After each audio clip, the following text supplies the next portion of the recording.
One of the things I noticed that Patrick Bet-David did, and I don't know if the other four stooges are there in studio, but when they actually have to address something that's real, they immediately turn it to some type of like aphorism. Sam Seder recently appeared on the PBD podcast, and let's be real, he got absolutely wrecked. Still salty from taking that L, Seder is now resorting to clipping PBD out of context just to spin a false narrative for his audience. But before we break it all down, make sure to like the video and subscribe for more real talk without the spin. And it's not changing. And then you look at, the tax rate going up and down. It can be easy to say, you know what, nothing's ever going to change. And that's why there's so much like a sense of apathy and nihilism when it comes to the billionaire thing. That's why people are saying, oh, billionaires are the worst. All like on the internet, because they've seen nothing change, and they're seeing, okay, the cost of living is high, there's homeless people everywhere, there's so much poverty, yet there's this class of people who are unaffected by it. So the question is then, if we don't raise the taxes, what can be done to change that situation on the ground? No, I mean the situation with inequality and poverty. Yeah, but that's not how it works though, because to me, here's how it works. Okay, let's just say you got 3 sons, and they're all 25 years old, okay?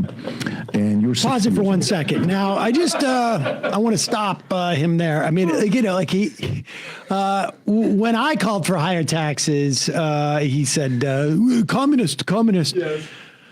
But here's the thing. Okay, well, I guess you could have triplets. That's how they would all be 25 years old. But he's going to pivot off. And one of the things I noticed that Patrick Bet-David did, and I don't know if the other four stooges are there in studio, but when they actually have to address something that's real, they immediately turn it to some type of like aphorism. Hypothetical. Salesman type of spiel. Let's say you had triplets and they're all 25 years old. The triplets are now 25 years old. Acting like this isn't a normal way we all communicate is just plain disingenuous. The left does this all the time, throwing out hypotheticals that statistically don't matter. Whether it's abortion debates or social issues, it's always, well, what about a 5-year-old who's essayed in this exact rare situation? That's their go-to, day in, day out.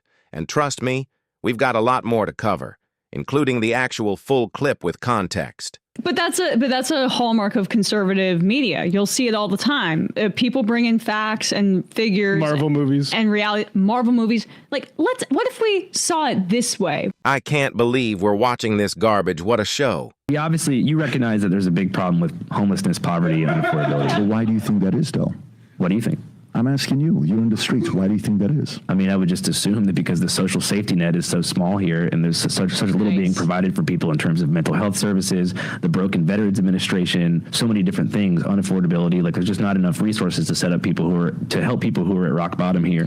You think we haven't given enough money? So to me, when you ask the question, if we don't raise the taxes, then how are we going to fix this? To me, the question becomes, the last 30 times we agreed to give you more money, you wasted it. Why should we trust you to give you more money? Because if I give money to Amazon, if I give money in a company like NVIDIA, if I give money to Tesla, if I give money to Ford or Disney, and I buy the stock and I'm like a believer, here's what's going to be happening.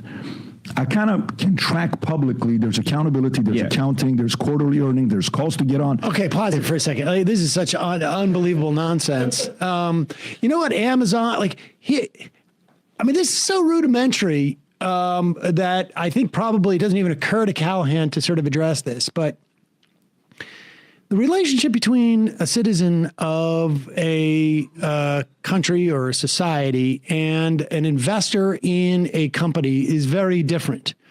That company is not responsible for the fact that the lights turn on in that studio, that the roads will drive you to that studio, that it's on an airfield, that studio, and that the FAA isn't making sure that the planes don't crash into it. But how do you watch that, even as a fan of his? I mean, especially after if you've seen Sam's appearance, and not see how he's changing the subject after he had, like, this happened with the thing with the social security numbers, with your interview. This is why with they him. branch out and don't have like political people on as much as they used to. I think at one point they realized like it's better. They had that actor on, I can't remember his name, The Day After Me, who Terrence Howard. Yeah, who set up He's become like a new conspiracy physics. theorist. Oh my God, yes, he also developed a new physics apparently. So I think the other day he said that he would never kiss a man in a movie because he'd have to cut his lips off. So that's the kind of guys that they have. Wow, this can't be serious. What do you guys think? I think she's tweaking. Maybe it's good financial advice, though, is if you're struggling, you have 3 sons, and then you just have to invest wisely in those sons and have, meetings and check in with them. I like the one that went to Singapore that came back the with whole model of what's going to give you the best return on your money in terms of cash. That's what parenting's all about. That's not what. Exactly. Well, I mean, but that's. I mean, granted, I would love to put my kids to work, frankly, but that's not what the purpose of government is.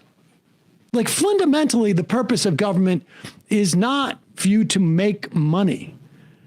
The purpose of government is to serve as many people as possible within your society. In our society, how do we serve people? With money, right? So here's the real question. Why can't the government use the money we already give it more efficiently, or better yet, find ways to generate its own, so it's not constantly reaching into our pockets? I don't know, CDB. Maybe we start by not backing establishment nonsense like funding endless wars in Ukraine. But of course, Sam doesn't mention any of that. We're about to play the clip, and spoiler alert, it's completely taken out of context. To political side, and I don't want to do this, but I'm kind of this. As you're going through all of these places, and you're living your life, and you're developing your own opinion. You're only 28. You're growing. 27. 27. Yeah. 97. I'm doing the math, so you're going to be 28. Yeah. Would you consider yourself more of an anti-establishment person? Anti-establishment, like socially progressive. I think people should be able to do whatever they want to do within reason. But yeah, socially progressive, anti-establishment. Definitely don't find any identity in either of the major political parties today. Yeah, and to you, and Alex Jones would be a guy that is. Would you put him as an establishment guy or anti-establishment? Anti-establishment, okay, great. for That's sure, what I'm saying. 100%. That's the full context the media won't show you. If you're tired of the spin, tired of the lies, and ready to hear the truth, hit that like button, drop a comment, and subscribe for more content that actually breaks things down. This is Unfiltered Nation. We don't just talk, we expose. See you in the next one.